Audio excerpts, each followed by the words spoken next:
Morning and welcome to our Sunday service. My name is Sarah Lenzi and I am the minister at the Unitarian Society of Ridgewood. A hearty thank you to the entire team who helps make Sunday morning services possible. And this morning, an extra special thank you to everyone who contributed to making the summer services amazing. I heard wonderful things and I am both proud of all of our volunteers and extremely grateful. And it is good to be with you all again. The Unitarian Society of Ridgewood was founded in 1896 and has, for these last 124 years, been a beacon of liberal faith. Our congregation is a welcoming one, whatever your gender, sexual orientation, education, history, race, ethnicity, or age, we welcome you in your wholeness. Unitarian Universalism is a non-creedal faith that does not ask you to believe any particular thing about God or the meaning of existence. What we do ask here at USR and in Unitarian Universalism in general is that you engage in thoughtful consideration of your own life. And what we share, along with other Unitarian Universalists around the world, is a belief in the interdependence of all that is, in our shared past and our shared future, and a belief in the power of love to create a world that is just, with liberation and freedom and safety for all people. Email remains our primary method of communication in this time of quarantine and physical distance. So please, if you aren't getting your Wednesday e-blast or the daily listing of Zoom room offerings, contact the office. Also be in touch if you just want to learn more about the Unitarian Society of Ridgewood or about Unitarian Universalism. There's plenty of information on our website at uuridgewood.org, or you can email the office at 113cottage@gmail.com, and both of those will be put in the chat. I have just two announcements this morning. The first is that 2 Sundays from now, on September 6th, we will be having our in-gathering Sunday service. Traditionally, this would be a wonderful celebration and regathering after a summer of maybe a little bit less coming together. And it's the service in which we would normally celebrate the water communion, where we pour our water together into a common vessel. We will still be distanced. I'm sure you saw the email from Dawn, the president of the board. So we won't be able to participate in our traditional way in that ritual. But I'm asking you to please take a picture of water that you love. You can be in the photo or not, if you'd rather just take a picture of the water. And if you want to share the story of that water when you email us, that's great. And my mother asked me this and I clarified for her. She said, so can I take a picture of New York City tap water? And I said, absolutely, you can. Any water that is meaningful for you, if it nourishes you, whatever water you want to send, you should send.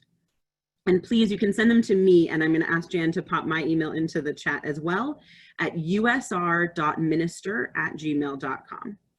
And the sooner the better, so we can get them all compiled.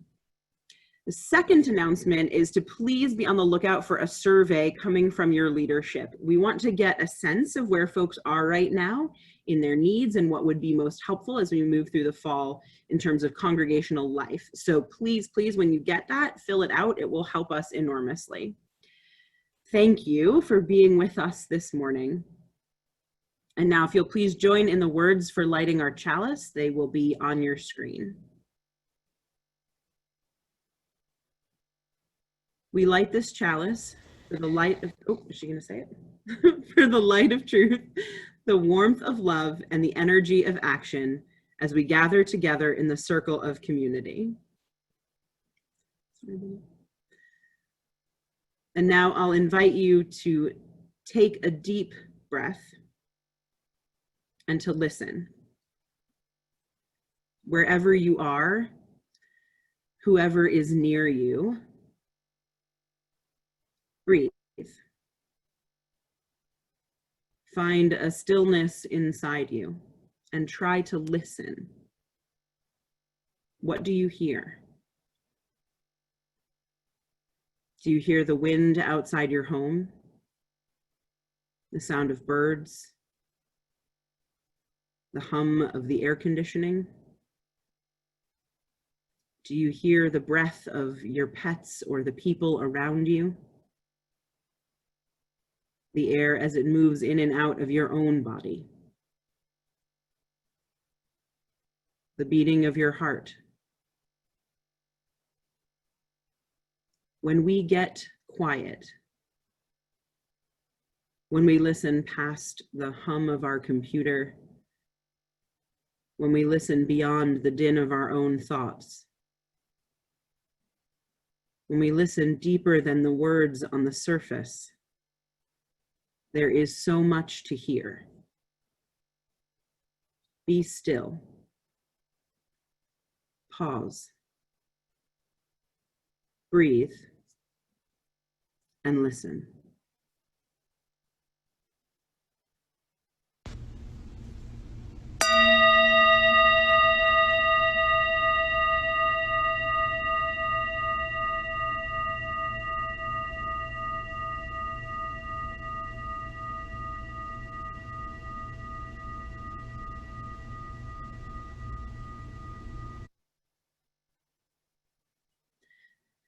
The other day, one of the twins, who are 5 years old, came with me to pick up some things at the pharmacy. We were both on our scooters. We had our helmets on our heads. We walked in, carrying our scooters with us, and he stopped to stare at the Hot Wheels display on the wall, and I made my way to the various things we needed. Where we live is very much like a small town, and so of course, while we were online waiting to pay, the man in front of me and I started a little chat. Fully masked, fully 6 feet away.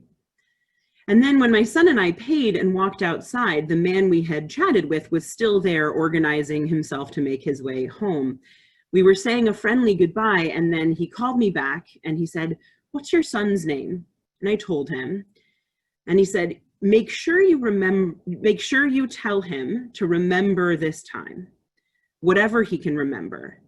People will tell stories about this time. He'll be able to tell stories about this time. All through the pandemic, I have thought often about how different this is for everyone. For the single person living alone through it all, for the grandparent suddenly housing grandchildren and children, for those adult children, parents themselves who never thought they would again live with their parents, for the couple whose marriage is strained because of more time together than they ever have had, for the cousins who get brought in to help and are having a blast being near family, for the folks on the front line, for the teachers. Every single person has a different story to tell about this time, a different way that they would explain how it has felt to move through these past 5 months. It's been 5 months. Sometimes I surprise myself with that realization. For almost half a year, everything has been so different for all of us and so different in so many different ways. So this morning, as we listen to Ron play a series of Beethoven variations, we are going to hear various stories from folks outside our congregation. I put a call out on Facebook for friends who were willing to offer 3-minute accounts of their pandemic life thus far. So Donna, Ed, Emily, and Sohini live in different parts of the country, California, DC, West Virginia, and Philadelphia. They are at different ages and stages of life. They are in different demographics. Interestingly, they all share at least a history with Unitarian Universalism. I promise you, I do have non-UU friends, but it just so happens these were the ones willing to offer 3 minutes. They were kind enough to answer the call and to record their variations. Jeannie also will share, and I will too. And at the end of our time, I'll be issuing an invitation to you to share yours. There's no one way to tell a story. No one person will be able to tell the complete tale of this time. But the telling of it will be important for generations to come. So this morning, listen. Let your heart open to the ways each of us experiences life. Be present to the stories.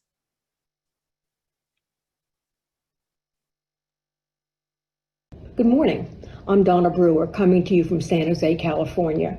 I moved here 5 years ago from Vienna, Virginia, where I had met Sarah at UUCF when she was our intern. I joined UUCF in 2001, just after my husband died. The congregation played a major role in helping me to adjust to my new status. I became a UU in Princeton in the early 70s when I enrolled my son in their RE program. I moved to California to be close to my son and his family after his son was born. For the first 2 years of Mason's life, I visited every 2 months and stayed for a week or so that he would get to know me. After moving here, I stayed with him often and hosted a family dinner every weekend. For the past 2 years, I've taken him to school each day, which has been a delight. It gave us one-on-one time, which was precious. Little did I know that the morning of March 13th would be the last time I would do that. California began shelter in place and suggested wearing masks shortly thereafter.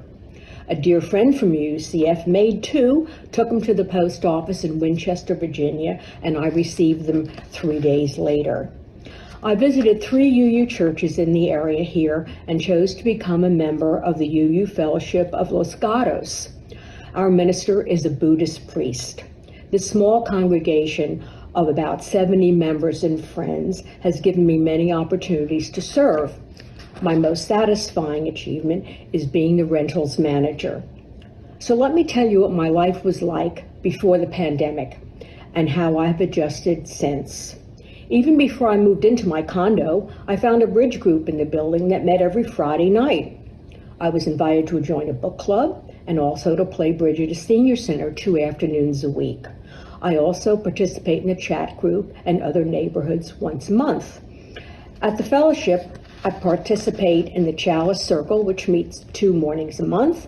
I facilitate a women's group that meets monthly. I'm a member of the Finance Committee and have headed up the pledge drive for the past 4 years. Being the rentals manager is like having a part-time job. I walk almost daily, and I had a 10-step goal when I went to the gym. But now I have a totally different lifestyle. I keep a schedule. I go to bed about 10:30 and get up about 8:30.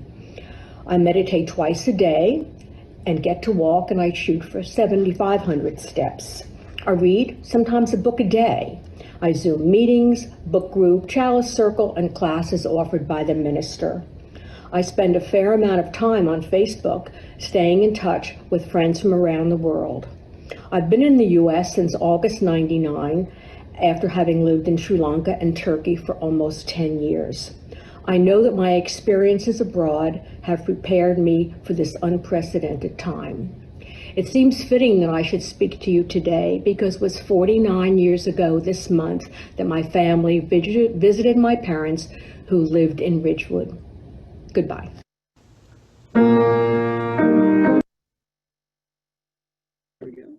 Please join us for our hymn. We sing of golden mornings. Kristen will lead us.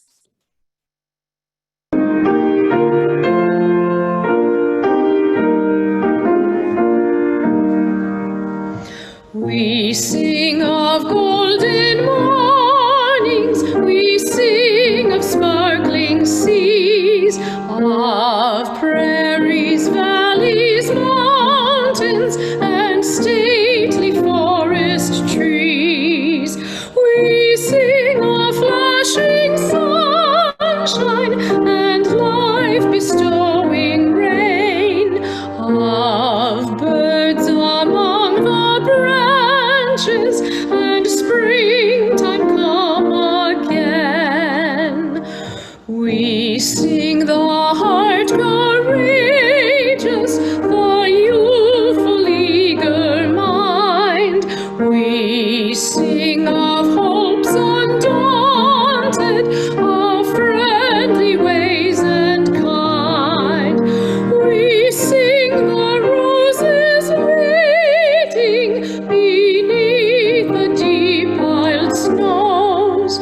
We sing the earth's great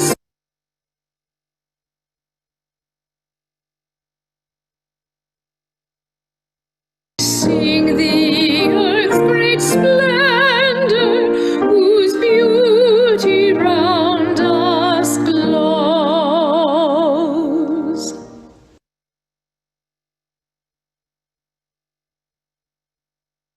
Here are the things I say to myself a lot these days, even more so than usual.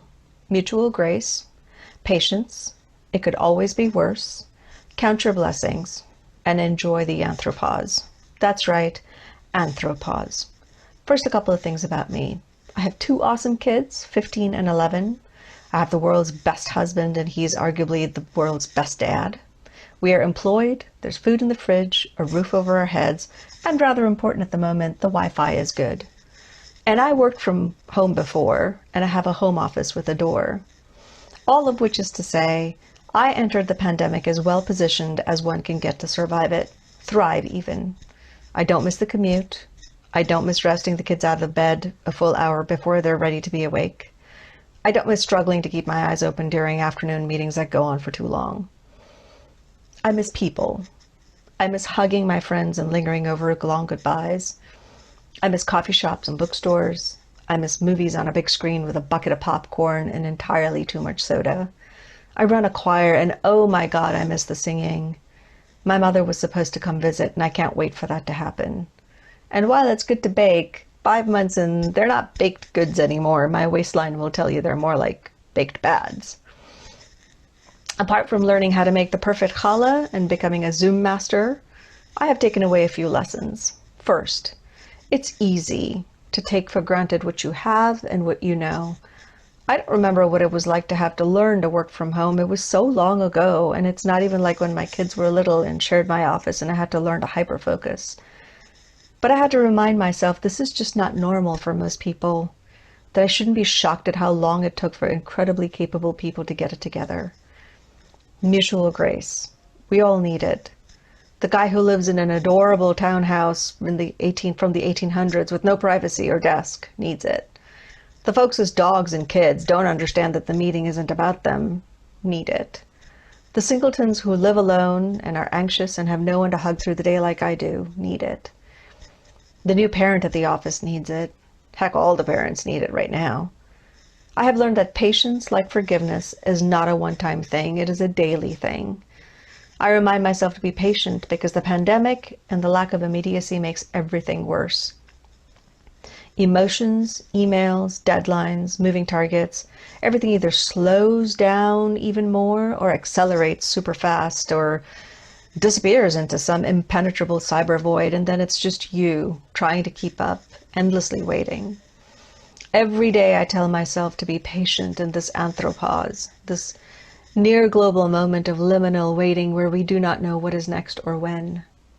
And every day, when I look at the headlines, I tell myself how lucky I am, how much worse it can get, how many blessings I have, and how it is incumbent upon me to earn my good fortune, to be grateful for it, to walk away from the email to find whatever non-baking goodness there is to enjoy in my house, rewatch The West Wing and The Great British Baking Show and all the Avenger movies, belt out the Bollywood while I fold the laundry, make a fancy Sunday dinner on a Tuesday because I can, talk to my kids, actually talk to them and enjoy this time when we're all safe together because soon they'll be gone. To remind myself that it will get better and something will change. After all, is that not one of the definitions of faith? That is the evidence of things not seen. I have love. I have what I need. I have no excuse not to have faith. The patience, on the other hand, it's an ongoing thing.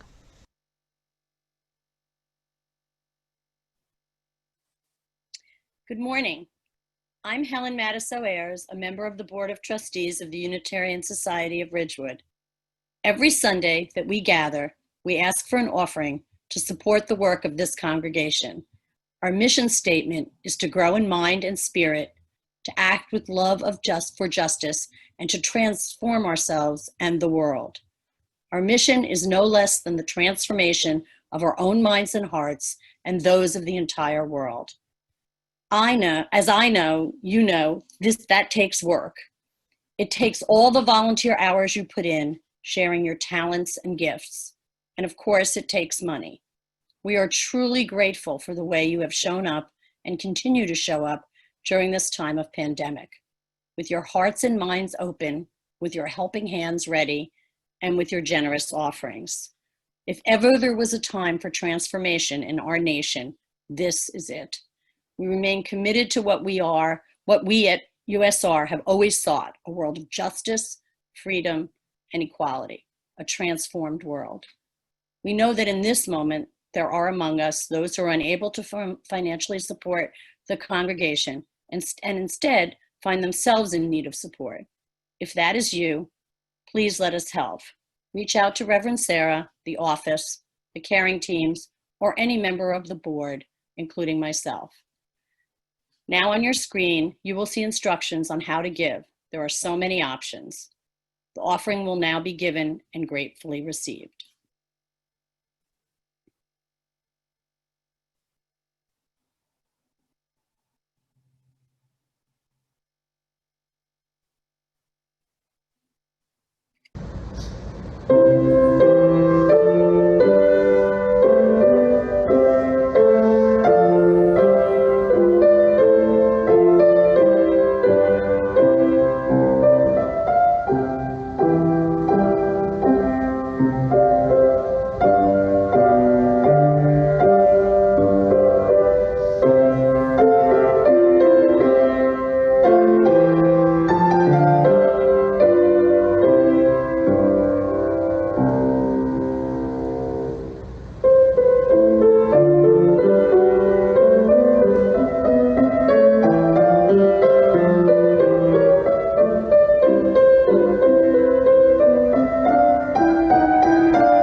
Hi, my name's Emily, and I became a mother during the pandemic.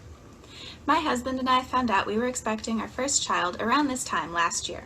We were overjoyed. I dreamed of my child's first summer, going to playgrounds, the fair, and visiting family and friends, especially my elderly grandmother. I soon found out that the fates had other plans for us. We went on our baby moon in February, right before the coronavirus was much more than a news story in the US. We had a baby shower in March, literally days before the country shut down. A time when I wanted to be celebrating and gathering with family and friends and shopping in person for the baby necessities, we instead spent isolated, shrouded in fear of the unknowns of the virus. A time that was already scary, since you don't really know what will happen when you have a baby, became even scarier. We shopped online and gathered via Zoom and FaceTime with friends. We both worked from home and left the house only for grocery pickups, Target pickups, and doctor's appointments. The blessing in this was that my husband and I had a lot of time together, just us, before our family of 2 became a family of 3. Our son was born on April 30th, when the virus was at its peak in our area of West Virginia.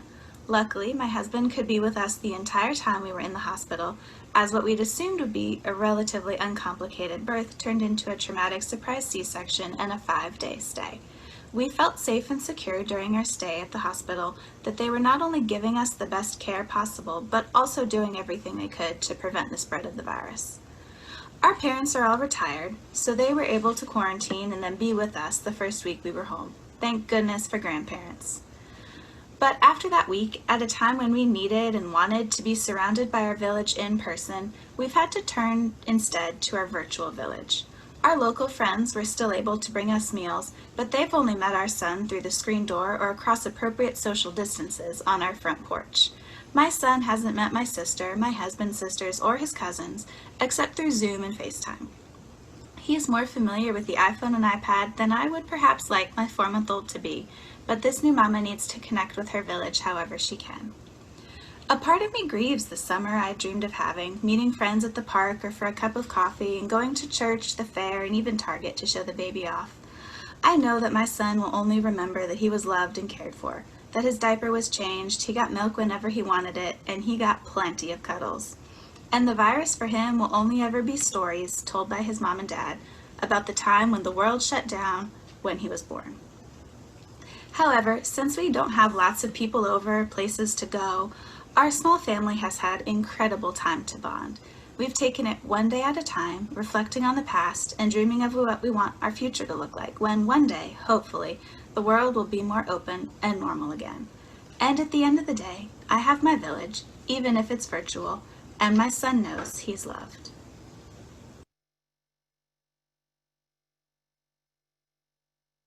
Hi. So the pandemic experience for me began back in late December when I started getting a lot of reports out of China about developments. I'm sort of a news junkie, so I'm always reading different things that are happening in different parts of the world. And it was rather alarming, but it was also very confusing because it was tough to tell what was rumor and what the Chinese government was trying to hide from the public. So when people here stateside started to panic in the markets and the political class, it was somewhat of a relief for me because it meant that wheels were turning and appropriate authorities were starting to tackle the issues that were going to be arising. So I supported the shutdowns and the hard lockdowns. My understanding was that was definitely the way to go. The social distancing, isolation, the mask was all necessary to fight this based upon what it looked like we were facing. But at some point shortly after the lockdown started, I realized that this was going to be a very large economic problem, and it would affect pretty much everyone. And I realized it was going to affect me soon, as the project I was on was cut short and suddenly I was facing a furlough situation. So I just sort of decided and made up my mind that I didn't have a lot of time to really think about what was going on, and I just needed to act and work. So I looked for a full-time job. I had actually coincidentally started a master's program, which I had signed up for before everything started. I'm a computer programmer, so I was doing a couple side jobs to try to get income. I was just sort of preparing for a hurricane of sorts. Eventually, things sort of eased up and everything stabilized for me professionally, but the people around me were personally hurting due to all this social isolation, and also at the same time, it seemed like that it wasn't going to be as bad as what the early models had indicated. So we started to open up a little bit, which helped. But the really tough part of all of this is just sort of lack of closure. I think in our culture we like to have nice and tidy beginning, middles, and ends, and we would just like to, at least I personally would like to just deal with things head on and just finish it off. But this is one of those things I'm afraid is going to be with us indefinitely, and this is not just going to be wrapped up and put in a box and put away. So the uncertainty is certainly something that we will carry with us for a long time.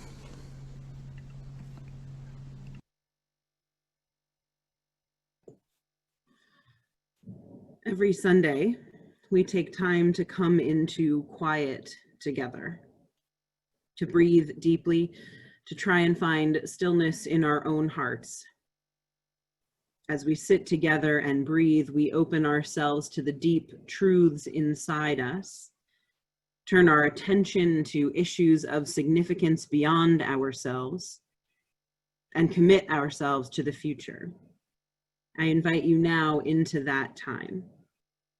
So please settle your body into your seat as comfortably as you can, and take a deep breath. Slowly inhaling and then slowly exhaling. Focus on your breath as it moves in and out, and let your body relax. From the tips of your toes to the top of your head. Roll back your shoulders. Unclench your jaw. Let your body relax. Bring your focus to your breath, stilling your body and inviting your mind and heart to be calm.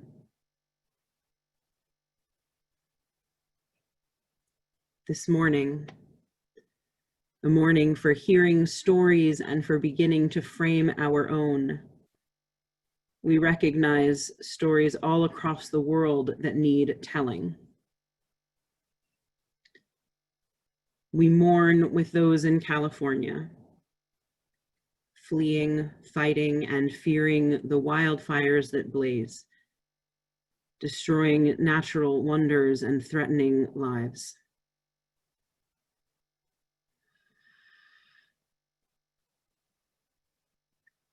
We grieve with those who continue to suffer with COVID, those who are caring for loved ones who are ill, and those who have known the deep sorrow of loss.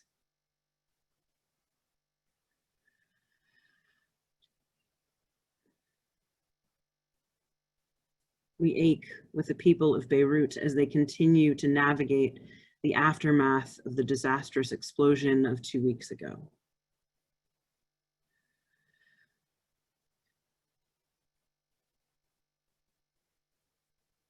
We think with sorrow of the Midwest of our nation as they work to put pieces back together after storms that caused such destruction.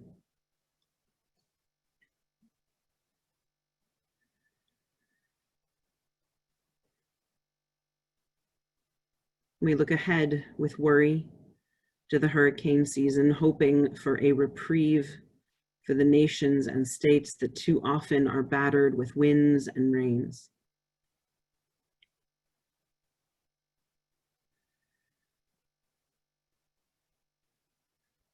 We watch with anxiety as political machinations and the forces of tyranny work to slow our mail, throw our political process into chaos, and threaten our democracy.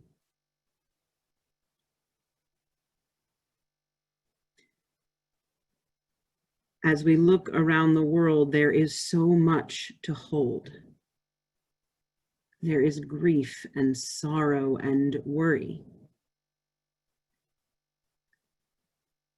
Take a deep breath. It is okay to feel deep and big and complex feelings about this world and this time.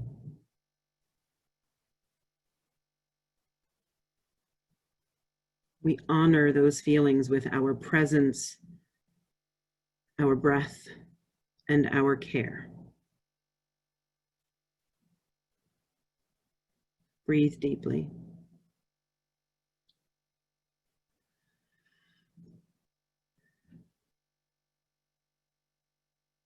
And yet, as we look around the world, we also know there is real hope abounding. Still, there are protesters and marchers fighting for justice for all of us. Still, there are leaders, lawmakers, politicians working to make change, trying to stem the tides of authoritarianism and fascism. Still, there are people every day on the front lines ensuring that we are cared for, fed, clothed. Still, in each of us, there is commitment to a better world, determination to be part of healing the ills of this time. And still, in our hearts, there is love. And love that cares, supports, listens, offers grace, and works hard for something better. Love is real, and love can save us. When we feel those big and justified feelings in response to this world we live in, may we meet them with love. May we meet them with our open hearts. May we meet them with grace. When we feel those feelings, we must give them their due. But with each deep breath, may we remember the deeper truths of our power, our possibility, and the transforming love we have to give. And then let us offer those gifts to this world. So may it be.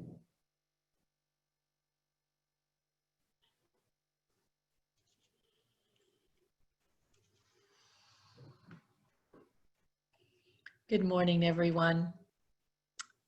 This is Jean Nametz. I'm the Director of Religious Education. And it's my pleasure to share my journey through the pandemic, at least one or two aspects. Wednesday night, I could barely sleep.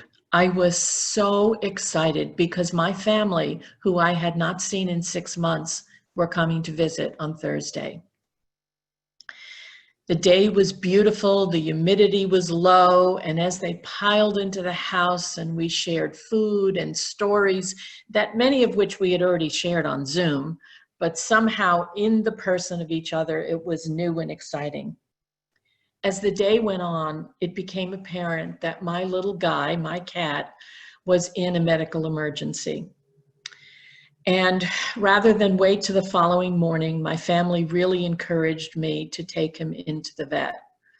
And so after not seeing my family for 6 months, I loaded my cat up into the car, drove to the vet, and spent the next 2.5 hours in the vet parking lot while they examined the cat, took blood work. I was feeling very sorry for myself. I was just like, I cannot believe this. I have waited 6 months to be with my family. And then all of a sudden it hit me. It's like, wow, isn't this an image for the pandemic? You know, here I am 3 miles away from my family. And it was such an image of both being in isolation and having limits around mobility, and at the same time, the universality that everyone is going through this. By the way, my cat, Reginald, is doing much better. one of the things that I've realized journeying through this pandemic is that I have begun to relax my safety measures. Now, I have not relaxed 6-foot distancing or mask wearing. However, yesterday in the Washington Post, there was a great article saying how our brains numb us to COVID-19 risks and what we can do about it. And it talks about how when there are risk factors that are not acute but chronic, that we get used to it and that it's a form of exposure therapy, and we begin to relax the very precautions that we have taken. So for example, I noticed that when I get back in from shopping at the market, I don't go to the sink and vigorously wash my hands. When I go enter the grocery store, I grab the cart without having an antibacterial wipe that's surrounding it. These things that may be little, but they're not. And so one of the things the article talks about is we can't trust our feelings during the pandemic, because scientists have showed us that we begin to numb to the risks, especially if we have not contracted the virus. So I think part of my journey has been a wake-up call to not relax into or not become numb. I think another part of my journey has been to really come face to face with my coping strategies and my defenses that are just part of me being human. But as my friend Gail, who is very wise, has said, the pandemic has brought out whatever it is that you carry, whatever defense mechanisms or coping strategies that may not be that healthy, they come out big time during pandemic. And so one of the things that I struggle with is anxiety. And one of the best definitions I've ever heard is that anxiety is unfocused fear. Now you would think that all the things that I can name that are in focus would actually be responsible for my anxiety. The election, the political climate, the civil unrest, the pandemic, the Black Lives Matter sorrow of the accumulated inequity, and yet the joy of the unfolding promise.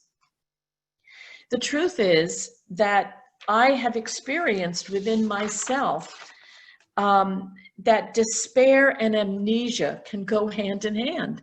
I forget the very strategies that I have worked hard in my life to put in place when it comes to managing my anxiety. For me, those are three things. There's the spiritual practice of mindfulness. There's service. And after watching, and I will remain nameless, Monday through Thursday last week of primetime television, I discovered that I had a third one, which was the power of envisioning and how I need that in my life, whether it's from the words of others or to generate it within myself. As I moved through this pandemic, I realized that I need to return to those coping strategies that, again, at moments of despair, I can have amnesia around. I think I am so grateful to have meaningful work, the work that I do in this congregation, and ways of being helpful in my community. During this time when my activities are pared down, I'm a single person, I ask myself in my limitations, how will I choose to use my precious commodity, my life force? And this September, I just want to say, our RE families are really very close to my heart and my mind during these days. Our parents, you are all under tremendous pressure in terms of choosing options for education, juggling different children's learning needs, running family, working, coordinating all of this. And as we move into September, part of the way I want to spend my life force is to provide resources for you. And during this pandemic, I have had to, as a religious educator, think what is the most fundamental definition of religious education. And in this time of pandemic, as we move into September, For me, it is the act of experiencing community in new and different ways.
The week of the shutdown here at the congregation, our Safe Congregation Response Team went from, we can probably meet this coming Sunday, to we are shutting down the entire building in a span of less than 48 hours. Information was moving quickly, though of course still too slowly. Phone calls and meetings were urgently called. We made our decision here at USR. My oldest child's school decided to shut down 2 days early for spring break, and I kept the twins home from preschool those days too. I didn't know it at the time, but it started the first phase of my family's pandemic life, the one in which, except for services that very first Sunday, which we live streamed as a team from Anderson, my family of 3 children, 2 grandparents, and me stayed inside our New York apartment for 85 days, give or take a day or two. In that first phase, work was done, school was attempted, Zoom calls were interrupted, amazing friends picked up needed medications, groceries were delivered. The intensity was high, and maybe adrenaline kept us all running. By early June, things were calm enough in New York City that we left town to stay at a relative's place near the beach for a while, starting our family's phase 2. Since then, we've been in and out of the city, grateful to relatives and friends for their kindness and hospitality. I've had some vacation time, the children were relieved of online schooling, and yet somehow this phase 2 has seemed much harder. Without the regular rhythm of work and school, even done remotely, without the adrenaline and tension, and with the clarity that this won't end soon, the summer has seemed endless, or perhaps in some ways pointless. We're well sick of each other by now, even with these occasional jaunts to visit with family. We each, in our own different ways, long for the companionship of others beyond our family of 6.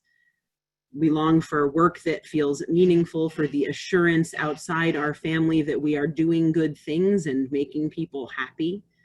I miss solitude, and I miss all of you. I miss long hours writing in a coffee shop, and oddly, I do miss my commute. With hindsight, I feel certain that I will see value in this strange time.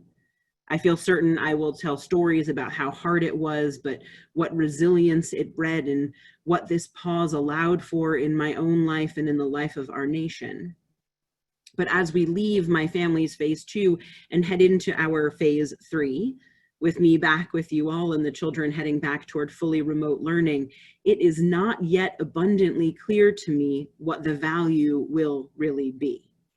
The truth is that in this moment, it all feels hard, uncertain, confusing. Irritability has been high, memory and focus have been low, and the struggle to offer grace to each other and to ourselves for all the challenges and emotions is real. But I try to remember love, and some days it works. If a friend asked me to record my 3-minute story of the pandemic, that is probably what I would have said. There's more, of course. Given more time, I would say how strange it is to parent in this way, a way I never anticipated. I would say something about the needs of introverts surrounded by people 24/7. I would say a lot about the intense gratitude I feel that my entire family, immediate and extended, has managed to avoid getting sick. I would speak at length about the intense gratitude I feel for a job that is meaningful and a whole bunch of people, you, who share with me in the work and who are committed to our partnership. I would honor the truth of my privilege, aware that we have enough to eat and a place to sleep, and that we can count on those things and on our support network. And yet in this moment with phase 3 around the corner, the gratitude doesn't always rise to the top of my thoughts. What does is the anxiety and the grief and the frustration.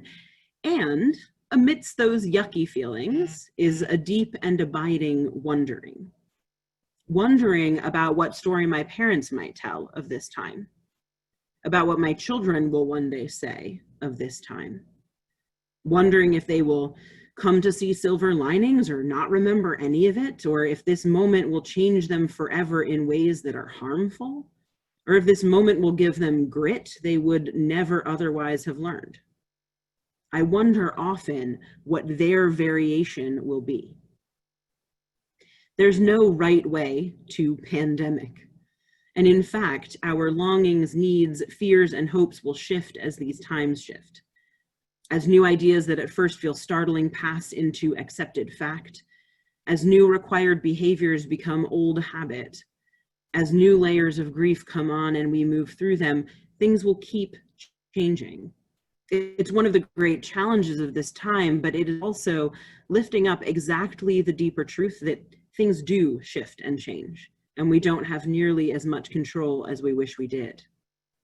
There's no particular set of feelings we ought to feel, no right way to do this.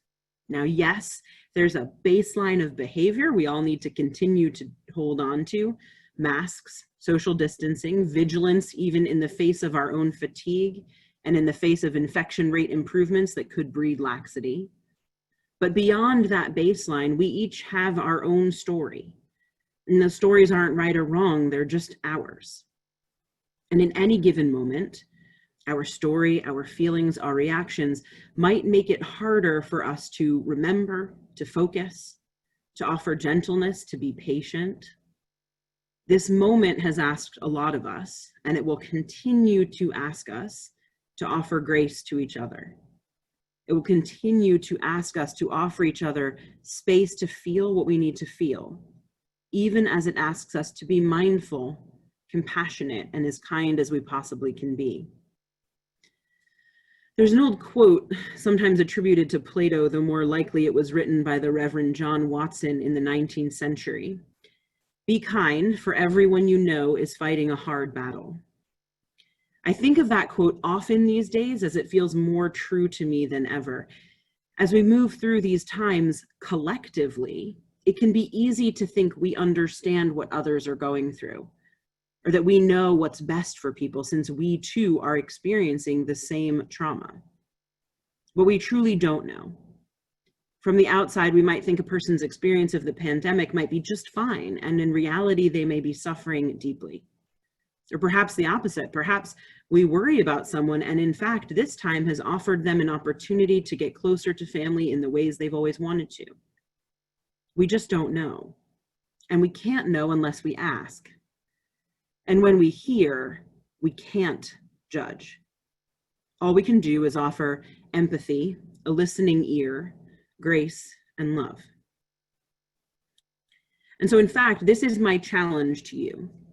Over the next couple of weeks, as the summer days wind down before school and life turn toward fall, I want you to ask each other. Or you can offer it to us, to me at the office. What I mean is, call a friend and invite them to exchange videos or audio of their story. Maybe limit yourself to 3 minutes, maybe don't.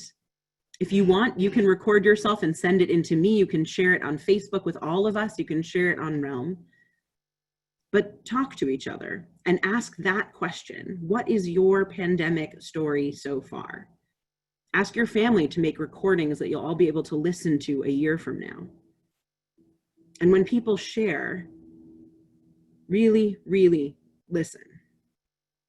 And when you share, dig deep and share what is real, what's hard and what's joyous. Listen and share with love. We're going through something all together, but each in our own way.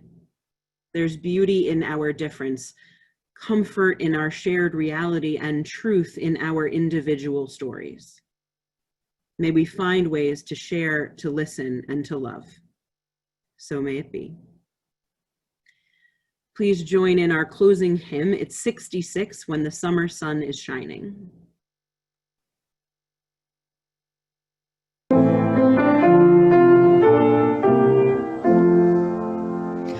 When the summer sun is shining over golden land and sea, and the flowers in the hedgerow welcome butterfly and bee, then my open heart is glowing, full of warmth.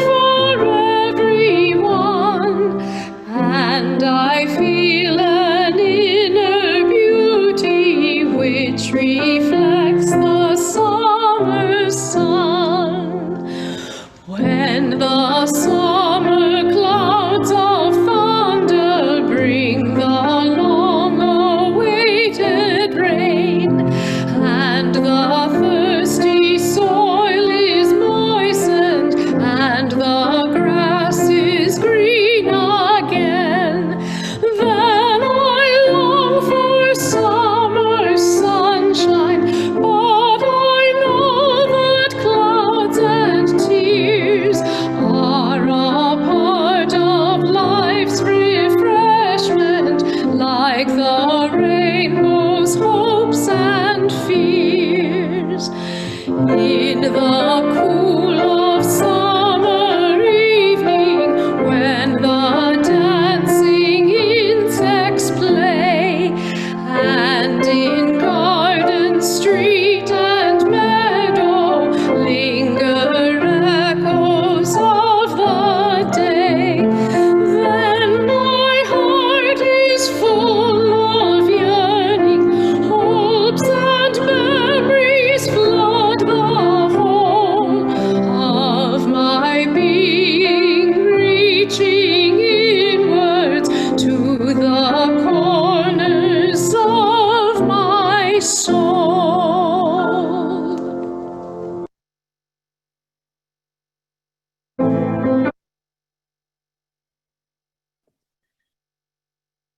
Please join in the words for, oh, she's gonna do it. Okay, Benny, you can go ahead.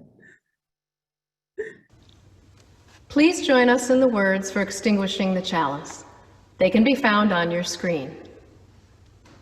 We extinguish the flame, but may the light of truth, the warmth of love, and the energy of action burn bright in our hearts until we are together again.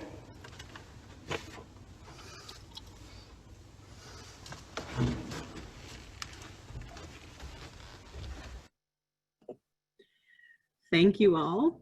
And now we will move into our coffee hour time. If you are used to this, go grab your coffee, get a snack. If you are new and joining us for the first day, please do remain. We go into breakout rooms of just 7 or 8 people, and we have just chat time for folks to visit together. So I'll give everyone 3 minutes for bio breaks, get your snacks and your coffee, and I will set up the breakout rooms.